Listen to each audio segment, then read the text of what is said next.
Students, in this video we are going to discuss the numerical problem number 36 from the chapter 4th Capacitor and Dielectrics from the book Nutan ISC Physics. Students, in this question it is being said that you have been given a 4 microfarad capacitor which has been charged by a 200 volt supply. Then you disconnect this capacitor from the battery supply and thereafter you connect another uncharged 2 microfarad capacitor.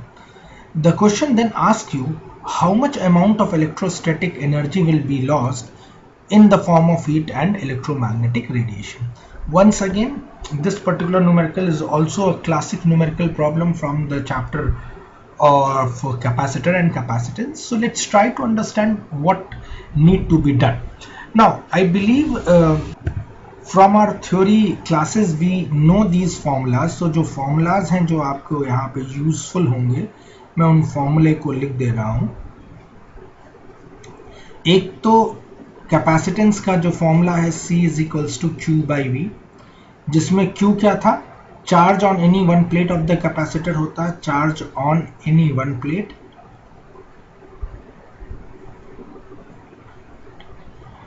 और V जो होता है बच्चों वो होता है potential difference across the capacitor. This happens to be potential difference across the capacitor.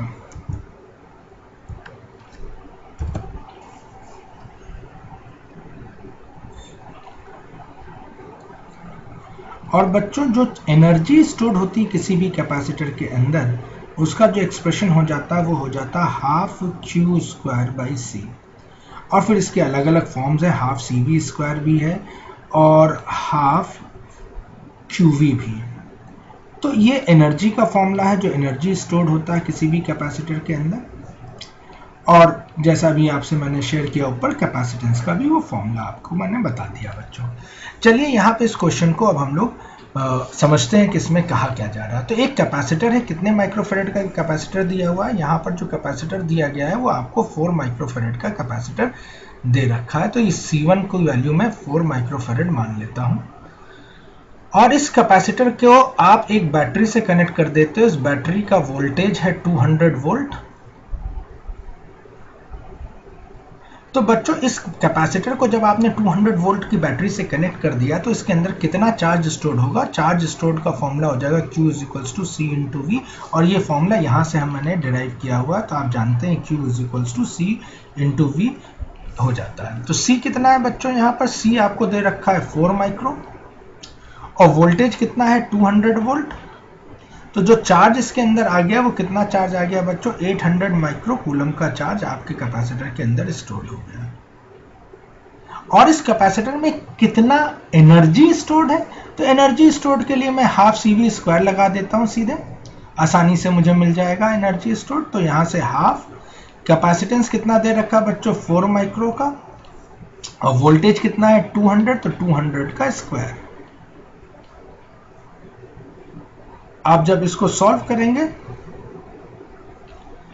तो potential energy निकल के आ जाएगी 2 इंटू 200 इंटू 200, और माइक्रो के लिए मैंने 10 टू द पावर ऑफ -6 लगा देना है. इस माइक्रो को मैंने ऐसे लिख दिया. तो 2 2 जा 4 2 जा 8, 1 2 3 4 into 10 to the power of -6 and +4, and that gives me 8 into 10 to the power of -2 joule.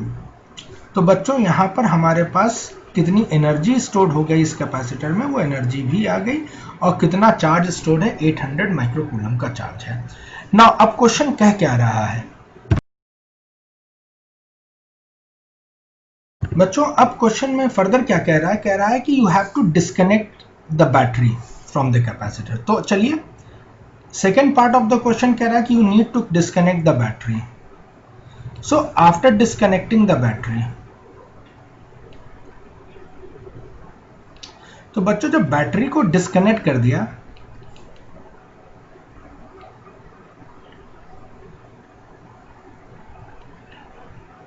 तो जितना चार्ज स्टोर्ड है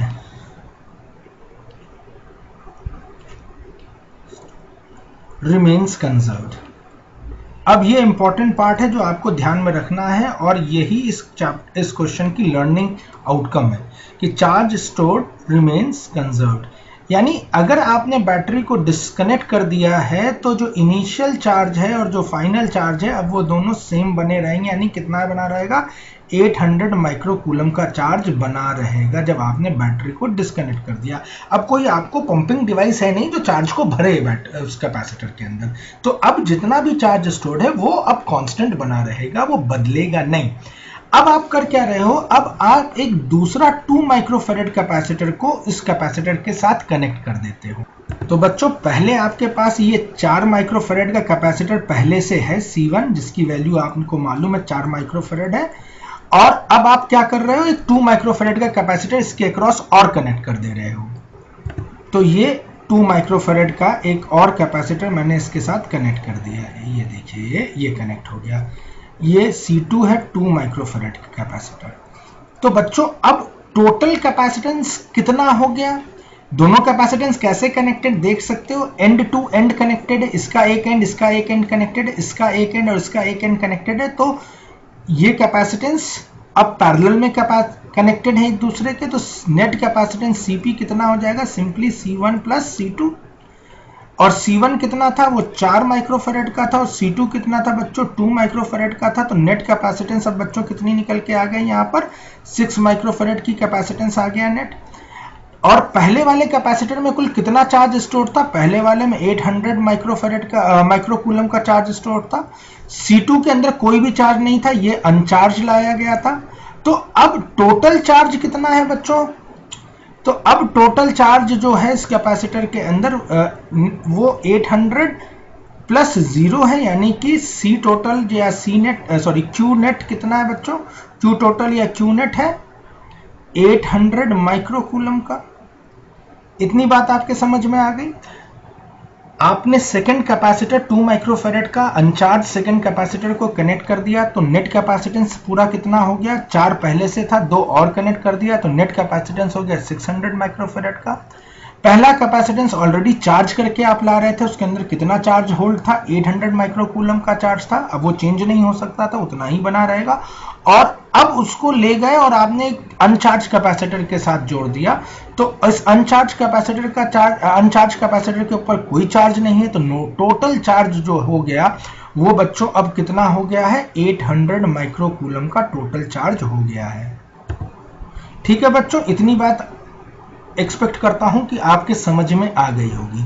तो अब ये पूरा कॉम्बो के अंदर कुल टोटल एनर्जी कितनी स्टोर्ड है, क्या हम वो निकाल सकते हैं? क्या फॉर्मूला यूज करेंगे पोटेंशियल एनर्जी निकालने का, हाफ Q²/C। ये पोटेंशियल एनर्जी किसकी है, कॉम्बो की है।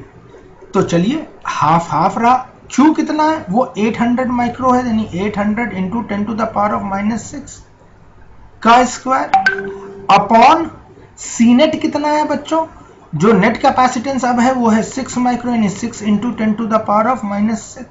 सॉल्व कर लेता हूं मैं इसको, half 800 into 10⁻⁻⁶ multiplied by 800 into 10⁻⁻⁶ divided by 6 into 10⁻⁻⁶।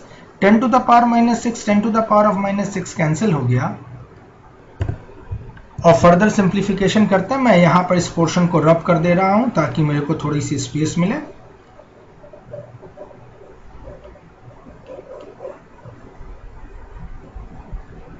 उम्मीद कर लिया होगा कि आपने इस सारी चीज़ों को अपने पास नोट कर लिया होगा। प्लीज़ जब भी आप न्यूमेरिकल सॉल्यूशंस देखें तो इसका एक प्रॉपर नोट बना के कॉपी में नोट करते चलें, that will help you out in future to understand the numerical solution. चलिए इसको सॉल्व कर लेता हूं मैं पोटेंशियल एनर्जी के लिए। तो बचा क्या है, half into 800 into 800 into 10⁻⁻⁶ divided by 6, 2 4 8 and 2 2 and 2 3, so it comes out to be 8 2 16/3 into 10⁻⁻² joule. ये फाइनल है बच्चों, ये आपके पास इनिशियल थी। तो चेंज कितना हुआ, हमसे पूछ रहे ना कितनी एनर्जी लॉस्ट हुई, तो चलिए उन एनर्जी लॉस्ट को कैलकुलेट कर लेते हैं अब हम लोग। इसको 16/3 will be 5.33 into 10 to the power of -2 joules. So change in energy will be 8 minus 5.33 into 10 to the power of -2 joule, which eventually will be, let's solve it out, 2.67 into 10 to the power of -2 joule, and that what's the answer is. उम्मीद करता हूं बच्चों आपको ये solution में help करेगा इस problem को अंडरस्टैंड करने के लिए, समझने के लिए, और इस तरह के और ढेर सारे न्यूमेरिकल प्रॉब्लम्स को सॉल्व करने में मेरा ये सॉल्यूशन आपको एक गाइडलाइन प्रोवाइड कर देगा जिससे आप उसको बेहतर तरीके से सॉल्व कर सकें। Thank you so much friends, thank you for watching. Don't forget to give a like और comment। अगर अभी तक आपने मेरे इस चैनल को सब्सक्राइब नहीं किया है तो please do the same. Don't forget to hit the bell icon so that whenever a new video is loaded you get the notification. Take care and we will meet back again with a new video and a new solution. Thank you friends.